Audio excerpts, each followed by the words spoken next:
So, ang tanong namin, Sir Mark, sa isang hindi marunong ng indoor setup, pwede mo kaming i-explain sa amin in the most easy way na maintindihan ng ating mga nanonood. Ano ba ang kailangan?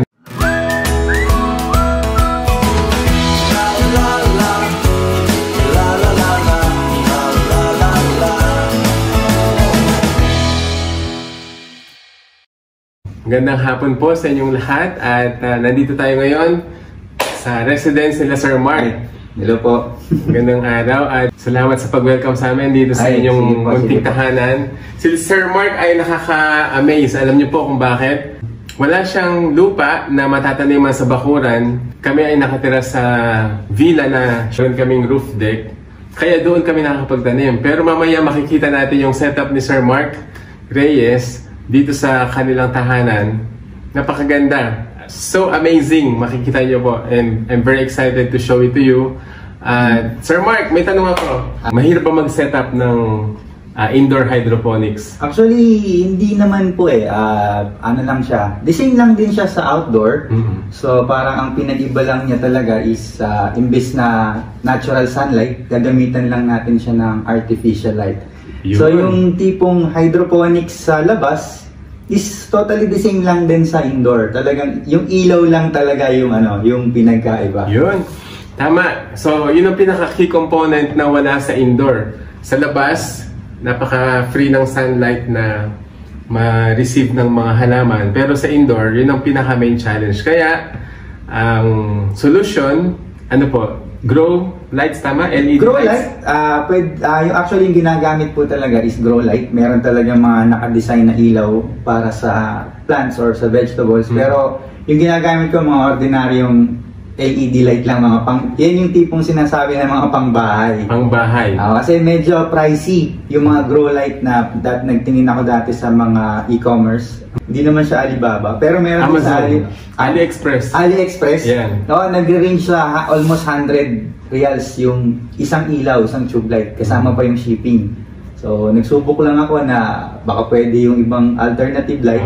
Pwede naman, hindi naman nahuhuli kumpara dun sa mga ginagamit. Pero iba siya sa fluorescent light. Yes, mas iba po siya sa fluorescent kasi nag-iinit yung fluorescent. Yun. So, mainly talaga LED light. So, ang base kay Sir Mark, yung fluorescent light, ang weakness nun ay mag-iinit. So, hindi yun maganda sa mga halaman. Hindi masyadong maganda. So, yun ang pinaka-buod natin. Excited kami na makita para ma-explain ni Sir Mark yung simple explanation how to set up. Kasi kahit ako gusto kong matutunan. So tara, Sir Mark! May dala kami kay Sir Mark na patola galing sa roof deck kasi alam ko, mahirap mag-grow na dito ng patola. So yun lang ang nadala ko para kay Sir Mark. So tingnan niyo po, come on! Napakaganda. Ito ay facade or hallway papunta sa kanilang bahay. So, may room dito, may room actually po to, bathroom. Bathroom. Tapos ito yung room ni Sir Mark. Tapos ito ngayon ay living room. Tapos may other room sa kabila. So tingnan nyo muna to, napakaganda. Napaka-amazing. Tingnan nyo ilang level siya. 1, 2, 3, 4, and then 5.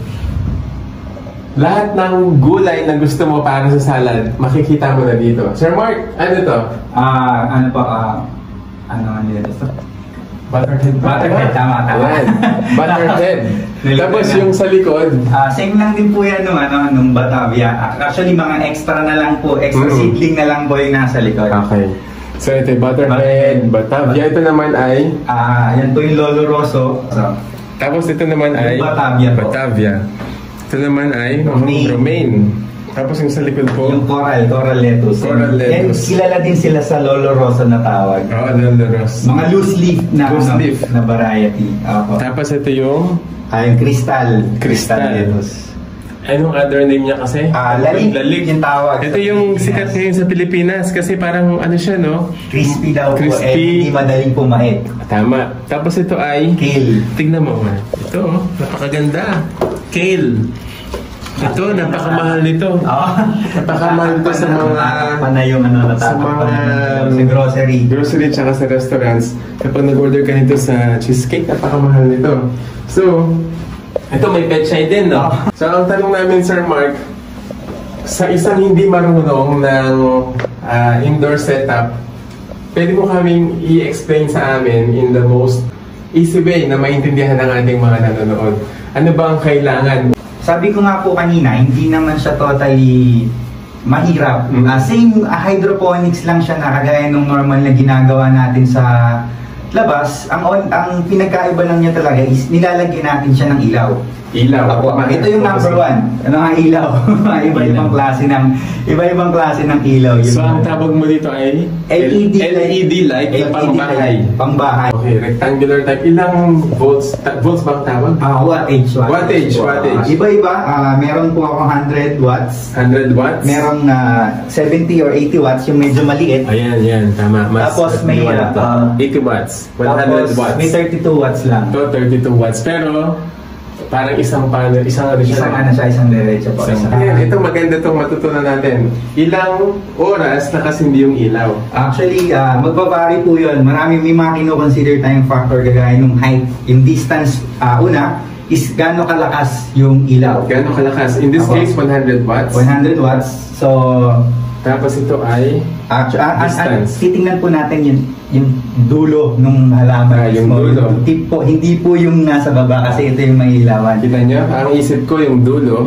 Pero base sa ating resource person, yung pinakadulo ng halaman. Kasi sila yung nagre-receive nung light energy para sa photosynthesis. So, yung 100 watts, sa seedling stage po, naka-open siya sa akin ng 12 hours. 12 hours kapag tin-transplant na yung seedling? Hindi po transplant. Sprout. Sprout. Coming from sprout. 12 hours siya, distance 6 inches. Which is, ganun din yung sa sun, di ba? Nire-replicate natin. Nire-replicate lang natin. So, para sa mga manunood po na gustong mag-indoor, papasimplihin lang natin. 6 inches. Kung meron po tayong metro, teka lang. Sige po. Meron po ka ditong metro, kukuhanin ko lang sa Ganda. Ayan. 6 inches. Sa seedling po, so ganito kalayo. Ngayon, wala na po kasi itataas to. Kaya, nasa na lang tayo, 3 inches. 3 inches kasi lumaki na po siya. Okay. Tapos, hindi ko na siya ma-adjust. Actually, adjustable po ito. So, pagka maliit pa siya, bababa ko lang na isang layer, bababa siya. Yun. So, kung sakali naman po na, halimbawa, hindi nyo ma-attain yung 6 inches, bawasan nyo na lang po yung bukas ng ilaw. Okay. Yung hours. So sa madaling sabi, mas malapit yung ilaw sa halaman, okay lang na maiksi yung duration ng light. Like 4 hours? Or hindi naman po, mga 8 hours. So yun. May mga consider. So pag medyo mataas, medyo matagal. Okay, tama. Kasi kung nasa labas sila, meron silang around 12 hours ba? Of sunlight or 10 hours? 10 hours po na direct sun. Kung nasa labas kasi nakatanim ito, around 10 hours. Pero ngayon, pwede na yung minimum sa loob ay 8 hours ba? Kung malapit. 8 hours, pwede na. Tapos, pag malaki na po. Kasi minsan, masailan din po kasi pag hindi masyadong matagal, naglelegi. Ako ang familiar kayo sa humahaba lang yung stem. Kasi naghahanap siya ng araw. So, Sir Mark, pwede kong malaman yung anong brace na to? Kasi sabi nyo kanina, adjustable. So, meron siyang mga slatted na bracket. So, pwedeng hugutin to, tapos ilagay dito. Para ma-adjust tong nung ilaw. Available ba to sa hardware? Actually, hindi po lahat ng hardware may ganyan. Nakuha ko lang yung contact yan through online. Okay. Through online dito. Pero ito, bracket ito no? Magkasama na to? Magkasama na. Sige, so parang ang tawag dito ay wall bracket na pwedeng pag-attach siya ng ilaw. Tingnan yung ilaw, detachable naman siya. Ang pinaka-importante dito, una, may brace. Tapos, meron kang, ito, yung pinagtataniman mo, Sir Mark, anong tawag dito? Pipe. Trunking pipe. Pareho rin ba ito ng downspout o hindi? Po. Actually, yung downspout, hindi ko alam po saan siya ginagamit. Pero itong mga trunking, wala kasing available na downspout dito sa Qatar. Okay. So, nag-iisip ako nung una, iniisip ko yung bilog, PVC. Eh, inisip ko, pag bilog kasi, mahirap i-brace. Tama. Eh, nakakita ako ng ganito na trunking pipe. Okay. Saan so ginagamit yun ito? yung ginamit. Kung hindi sa gardening, saan ito ginagamit? Sa ano talaga, electrical talaga. Electrical. Parang Yun yung lagay nakapalog dito yung mga kable. So, ano lang talaga siya. sa mga may background ng electrical, alam po nila ito, trunking pipe. Pero ginawa ni Sir Mark, Ginawa nga ano, like, bilang taniman. napaka-resourceful na tao, ginawa niyang taniman, so dumadali dito yung nutrients. So, Sir Mark, gusto namin makita kung paano po dumadali yung nutrients. Paano dito? Dahil meron na tayong base, meron na tayong bracket, may ilaw na, tapos meron ng trunking pipe, which is, ikaw na rin nag-drill nito, no? Apo. And ilang inches po yung diameter nito? Hindi ko po sigurado eh. Tingnan natin. Nasa 1.5 po siguro. So, Itidepende nyo po kasi yung hole na gagawin nyo dito is yung hole depende na sa pots nyo. Anong tawag po dito? Net pots po Net ito. pots. Mahal, pakifocus mo. So, hindi na po ako totally gumagamit ng coco pit. Yan. Net pots lang sa Net pots at saka sponge. Yung sponge po ba na to? Yung normal na sponge natin sa Pwede naman po, any sponge po pwede gamitin. Basta ang nire-recommend ko lang is yung water absorbent. water absorbent sponge. Dito ka na rin nagpupunla. Hindi po, sa tissue po ako nag-germinate. Yun. So, napakagaling. Sa tissue, pag nag-germinate na, tapos ita-transplant dito sa sponge. Tapos nasa net pots na around 1.2 ba? Mga 2 inches po siguro. Yeah. Or 1.5 din. Yung pinaka-diameter. Yung pinaka-diameter. Grabe, ang healthy Tsaka wala siyang amoy. Napaka-fresh ng amoy niya. Kasi wala rin naman algae, di ba? Hindi naman. Wala yung araw. Wala. So, yung pambutas, drill, yung normal na ano natin, no? Normal drill lang po. Drill. Tapos may talim siya. Yung holso yung Also, mahal, tingnan natin ito. So, yan po yung reservoir. ito yung water reservoir na mayroong nutrients. Apo, nandiyan din yung water pump. So, mayroong submersible pump. water pump. Parang ginagamit din sa aquarium. Apo. Ilang wattage ba yun? Volts ba tawag o? Actually, ang mas titingnan nyo po is yung water uptake or yung vertical lift ng pump. Vertical lift ng pump. Kung sakaling gagamit po, kasi kagaya nito almost 2 meters yung height, make sure lang po na yung pump nyo is capable na mag-lift ng tubig within 2 meters. Yun. So, Kasi yung una, ganun din nangyari sa akin. Kasi actually, bago po ako nag-ganito ng NFT, ang nakalagay dito is Kratky lang na box. ano po ang Kratky para sa kaalaman nila? Walang pump, no? Walang pump. Dumadaloy na. Walang circulating water. Parang ganito ay nasa baba. Mga box na to, Kratky po to. Hindi siya nagsisirculate. From Kratky, naisip ko parang may bagong challenge. Subukan ko yung NFT naman, yung circulating nga yung water. Reservoir natin nandito, nasa baba. Yung pump, kailangan capable. Yes, hanggang 2 meters. Yung kulay blue, yun ang pump. Apo. Yung una, bumili po ako ng pump na mahina. So, pag-plug ko, ayaw umubot ng tubig sa taas. So, yun ang challenge. Dapat. Kailangan yung pump nyo, yung rated siya dun sa meter na kaya niyang ng tubig. Paakyat ng tubig. Okay. So, Sir Mark, ito yung tube na nilagay mo sa nakakonect sa pump. Tapos, nasan dito ang inlet? Nasan dito ang nagpapalit ng tubig? Pareho. Para sa dalawang line. Tignan mo. Yung tubig nandoon, may submersible pump. Tapos, ito yung tube. Tapos, ma-distribute siya dito. Itong dalawa na to, ang linya nagpapalit ng tubig doon. Kapag ito ay sinaksak sa power, hindi sa kilikili ko Kapag ito ay sinaksak sa water, sa electric current power, gagana na to. Tapos gaano katagal? Itingnan muna natin kung paano nakakonect. So ito yung pinaka-top. Tapos, mag-flow lang po yung connect siya dito. Tapos may tube dito. Drain. Yan, pababa. Pupunta sa second level. Tapos, pupunta siya dito sa pinakadulo. Ito yung third level. Dadaloy na naman siya dito. Pupunta siya dito. Yan, dyan magaling ang may mechanic. Ang background ni Sir Mark mechanic. So, naiintindihan niya kung paano i-connect. Hanggang babalik ulit dito. So, nakita natin pumalik. Dumaloy. First, second, third level. Babalik siya ngayon sa reservoir. Matipid. Napakatipid. So, ilang oras mo pinapagana yung pump? Actually, kung susundin po natin yung technicality ng NFT, dapat 24 hours po na tumatakbo yung pump. Pero since hindi naman po ako yung naghahangad ng sobrang gandang crops, actually sa umaga siguro mga 5 minutes, parang dinidiligan ko lang siya. Kung pamilyar yung iba dun sa flood and drain na hydroponics or yung mga drip system, papaagusan ko lang siya ng 15 minutes. 15 minutes na continuous. Tapos papatayin ko na siya. Tapos sa gabi na ulit? Pag maliit po, kasi actually pag ito po tinanggal to, may 500 ml siya na water capacity na may iwan bago siyang mag-flow dun sa overflow. Tama. So parang kahit po patay yung pump, meron siyang naiiwan na tubig. Tapos yung ugat, naka-submerge po doon. Yung iba na ginagawa po nila, yung mga naka-full NFT, totally wala pong naiiwan na tubig. So talaga dapat yung pump niya is 24 hours na open. So since medyo na-modify na yung ginatawag nila na deep flow technique, may naiiwan na dun sa dun sa pipe na tubig. So kahit hindi siya 24 hours na bukas, meron siyang tubig. May naiiwan, no? So paano mo nilak? Mahal, pakita natin.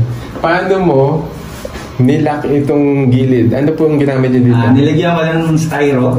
Tapos glue stick ko lang. Glue stick, Marami po pwedeng pwedeng glue stick po, pwedeng yung mga PVC cement yata yung tawag doon. Pero glue stick na lang yung ginamit ko. Yeah. So para ma-seal, kasi dadali na yung tubig doon. Sir Mark, may nakikita pa kaming isa. Ano po ang gamit ng ventilation natin? Nilagyan ko lang ng fan kasi pag halimbawa, pag pumasok kasi kami lahat, walang tao dito sa bahay, walang bukas na aircon, medyo nag-i-emit din kasi ng init tong LED. Although LED siya, pero umiinit pa rin siya. Hindi nga lang siya kasing init kagaya nung fluorescent. Pero mainit pa din siya. So nilagyan ko lang ng fan, USB fan, para ma-disperse lang yung humidity na mapuproduce na. Ano po yun? USB fan. So USB fan. Ito, nakasaksak dito sa power bank. Gumagana na siya. Actually, mas inaay ko nga na option na lagyan na lang dito ng yung wall fan. Wall fan, Kung tutusin, kahit wala namang fan, okay lang din naman. Lang talaga, parang at least maibigay ko lang ba dun sa halaman yung optimum care para sa kanila. Sa mga medyo less yung budget, kahit wala naman yan, okay lang. Kasi additional costing. Yung paghahalaman, mas natututo ka maging mapangalaga sa lahat ng mga living things, pati sa inyong asawa, pati sa inyong mga anak. So natatranslate yan, napakagaling. So yun po, napakaganda ng nakita natin. Nakita natin na ang space nito, Sir Mark, gaano ba kalaki, kahaba ang nagamit mong space pag wala sa wall? 14 inches lang po halos. Yan, mahal, tingnan mo. Kita natin yung metro. 14 inches ang nagamit niya from the wall. Nakita mo ito? 14 inches. Tapos, 2 meters siguro ito. 2 meters yung taas ko. Yan. 2 meters halos. Galing. Tapos, 4.5 feet. Itong haba na to ay 4.5 feet. Saktong-sakto sa hallway. Bro, hindi puro pader yung nakikita namin na pagpasok pag-uwi ng bahay galing trabaho, may makikita ka naman na at least green. Nakakabuhay. Something that gives life. So yun, at least nagkaroon po tayo ng idea. Napaka-hirap kasing imaginein. Pero first time kong nakakita live na talagang mas naintindihan ko na siya, mas nagkaroon ako ng idea. At nakita ko kung paano siya na-connect. Kasi kapag hindi mo siya nakikita ng actual, mahirap maintindihan kung paano gumagana. Pero ang pinaka natutunan natin ngayon, pwede siya sa maliit na space. Ang kailangan ay LED light para i-replicate natin yung nabibigyan na sunlight ng araw. Tapos merong water reservoir na merong nutrients. Yung nutrients na gamit mo, sir, pwede ba naming malaman kung gaano kadami dito sa ganito kalaking ano? Actually, tinitimpla ko lang po siya sa isang timba, tapos sinasalin ko lang dyan. Hindi po ako nagtitimpla dyan mismo. Okay. Parang sa timba, minsan 5 liters, 10 liters. Okay. Hindi ba yung master blend o ibang ano? Yung NPK po, master NPK? blend. Yung calcium nitrate power grow. Iba-ibang brand po kasi kung ano yung dumating. Kung ano yung meron na. Pero pinaka-basic doon, NPK, yung nitrogen, phosphorus at saka yung potassium, tsaka calcium nitrate. Calcium nitrate. May ano pa ba ito? Magnesium sulfate. Ayan. Magnesium sulfate. So yun. Kung gusto niyo pong makita yung mga gawa ni Sir Mark, may page ka ba, Sir Mark? Meron po yung Hydro Express. Pakiulit nga po, Hydro Express. Yung Express is letter X na agad. So, HYDRO, tapos Express. Nandoon yung mga indoor po na, yung mga enthusiast po na gusto ding makapag-try magpatubo ng gulay sa loob ng bahay, ina-assist po namin sila kung paano sila paano sila makakapagpatubo. Nagbebenta kami ba ng nutrients? Pwede mo makabili sa inyo ng nutrients? Pwede naman po pag may sobra. Kapag meron, okay. Pag may sobra. Yun. So, salamat Sir Mark. Napaka-generous ng inyong pong pagbigay sa amin ng information. Kahit ako na nakakaintindi na rin sa pagtatanim ng hydroponics outdoor, ngayon ako nakakita ng first-hand experience itong ganito kagandang setup. Naintindihan ko kung paano siya nag-flow, naintindihan ko kung ano yung mga kailangan. Ano po kasing tawag dito ulit? Trunking pipe. Trunking pipe. Ginagamit sa electrical. Pero, may mga alternative. Kung sa lugar nyo, like sa Philippines, meron tayong natawag na PVC pipe at saka yung downspout na kulay puti. Pwede rin yun kasi sa Pilipinas, mas malapad yun. Mas advisable po yun kasi yung ugat kasi pagka nagtagal na bablock niya yung flow ng water. So mas maganda yung medyo mas malapad at mas malaki. Para yung tubo ng roots palapad. Tama. Ako kasi sa crab key sa styrofoam box, makita mo yung ugat. Pagdating ng ilang weeks, talagang mapupuno niya na yung kailangan ng oxygen ng roots din para patuloy na maging healthy yung ating mga halaman. So, pwede natin i-close up ulit, mahal. Padaanin mo lang from the top hanggang dito sa baba. Ito yung aking assistant. Yan o. Yan. Ganda. Makapagpatubo ka nito, napakalaking bagay kasi napakamahal. Ng kale. Kasi ang kale ay super nutritious. Ano siya, superfood na tinatawag, antioxidant. Yun, maraming salamat po. May tanong ka pa ba? May parting words ka, Sir Mark, sa mga gustong matuto, tsaka mahirap ba to o kaya nilang i-try? Actually, sa mga gusto po na magkaroon ng indoor garden, lalong-lalo na dun sa mga mahilig. Kasi ako, totally, na-inspire lang po ako dun sa misis ko. Kasi yung misis ko, sa samgyupsal, mahilig. So, eto, samgyupsal, hindi ka nabibili, pipitas ka na lang dyan pag gusto mo, ready, always available anytime. Kaya, hindi naman siya mahirap, basta nasa inyo yung passion, tapos gusto niyo yung ginagawa nyo, ma-attain at ma-attain yung level na makakapag-produce kayo ng magandang crops. Isa sa mga pinakamagandang setup na nakita ko to. So far, at indoor, first time ko nakita. At pag natuto tayo, malay mo sa Pilipinas, ma-expand natin to as a business model. So si Sir Mark, marami na siyang plano, I believe, pag uwi ng Pilipinas. So yun po, maraming salamat and happy gardening. Pwede pa picture kami ni Sir Mark? 1, 2, 3. Dito mahal habang may ilaw. Yan. 1, 2, 3. Thank you, Sir Mark. Masaya kami.